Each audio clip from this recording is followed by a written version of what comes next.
Hello everyone and welcome back to Fallout 76, where we're taking another trip to the Purveyor. This time I'm going to change things up a little bit.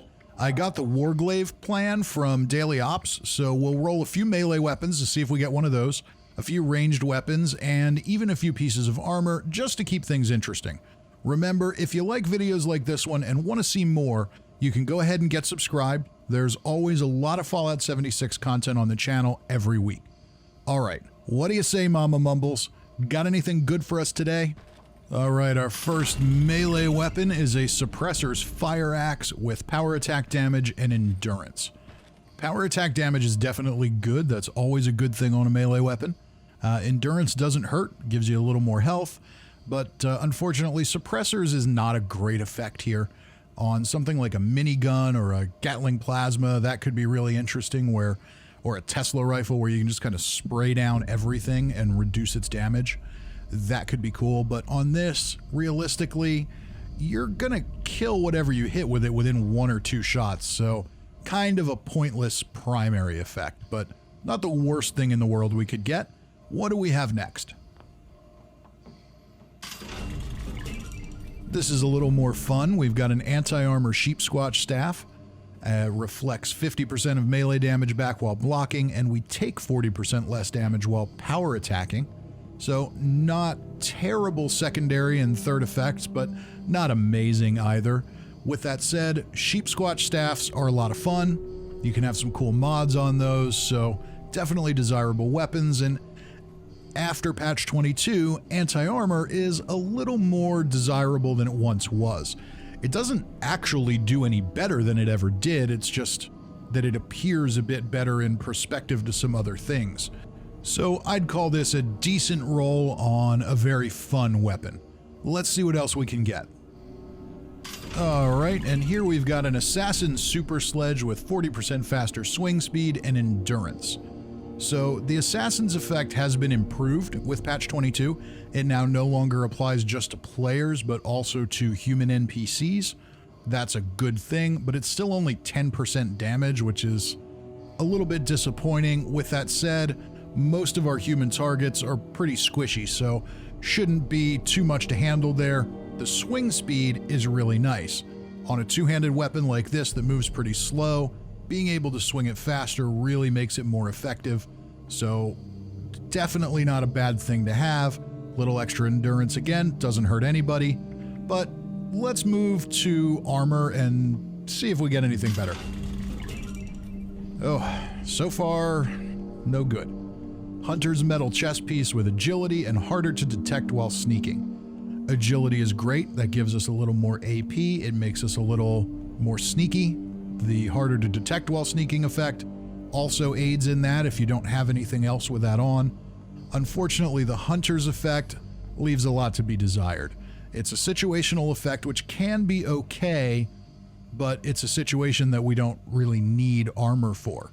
What we want armor for specific situations is troubleshooters and mutant slayers right now for the daily ops.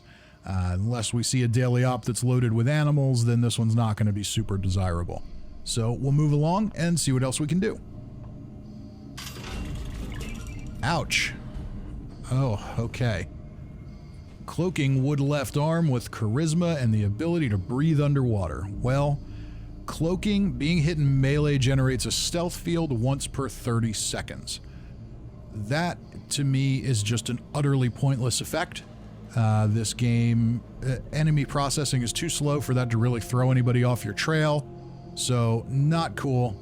Charisma is fine, but it doesn't really do anything. It doesn't let you share any extra perks or anything.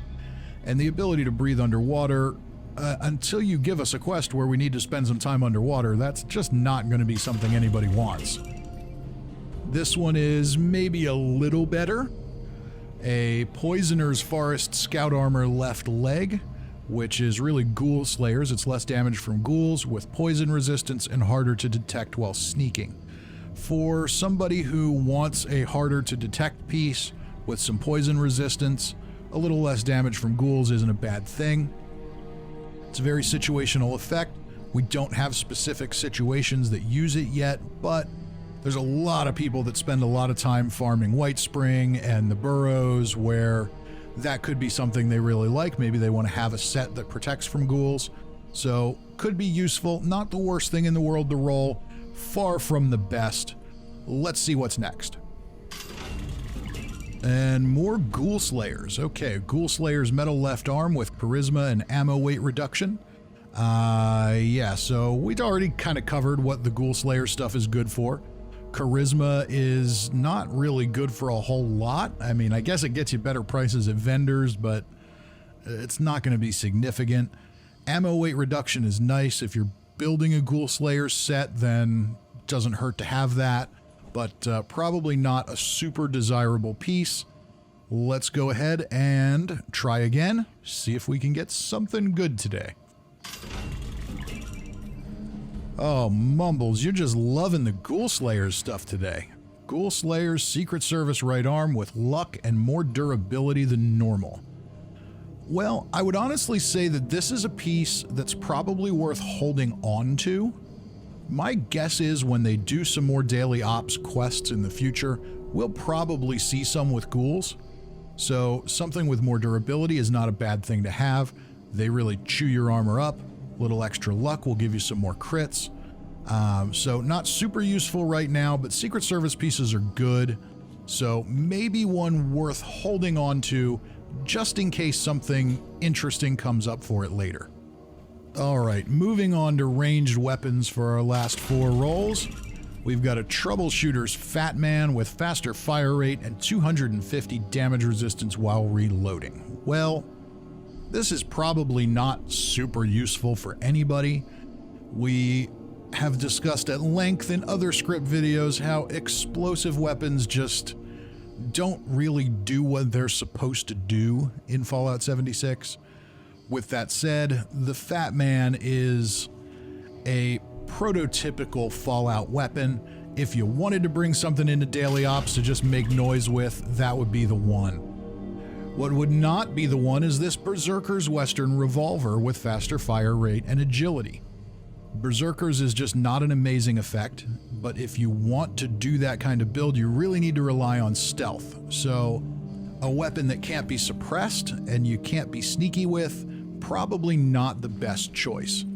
Little extra fire rate never hurt anybody, little extra agility for AP never hurt anybody, but unfortunately the Berserker's effect is just probably not going to synergize well with what anybody would use that weapon for. All right, 2 more left. Give us something good, and you did. Okay, a bloodied Gatling laser with 10% damage while aiming and 250 DR while reloading. So good combo of effects. Bloodied is by far your highest damage effect. An extra 10% damage while you're aiming down sights or aiming in third person. 250 DR while reloading for a little extra protection on a slow reload weapon. Kind of a perfect storm of things there.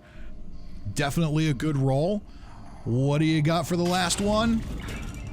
A Junkie's Gatling gun with 10% damage while aiming and 50 damage resistance while aiming.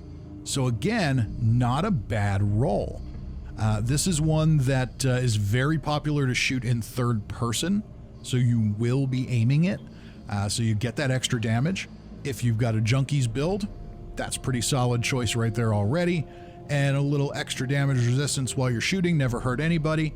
Pretty solid roll. The other nice thing with this one is it shoots 5mm ammo, which is plentiful and super cheap. So if you run West Tech a lot, if you hit a lot of super mutants, you're gonna gobble up 5mm all over the place. So that's why this weapon can be really popular. Definitely a great roll, definitely a good one to end our session with, and one that I'll probably hold on to once I have a heavy gunner build for some more weapon comparisons and spotlights. With all that said, we've reached the end of our video for today, ladies and gentlemen. I hope you had a good time. If you did, don't forget to hit the like button and subscribe so you don't miss any of the Fallout 76 content I upload every week on the channel. I hope to see you next time. Till then, I'm Fisty McRib.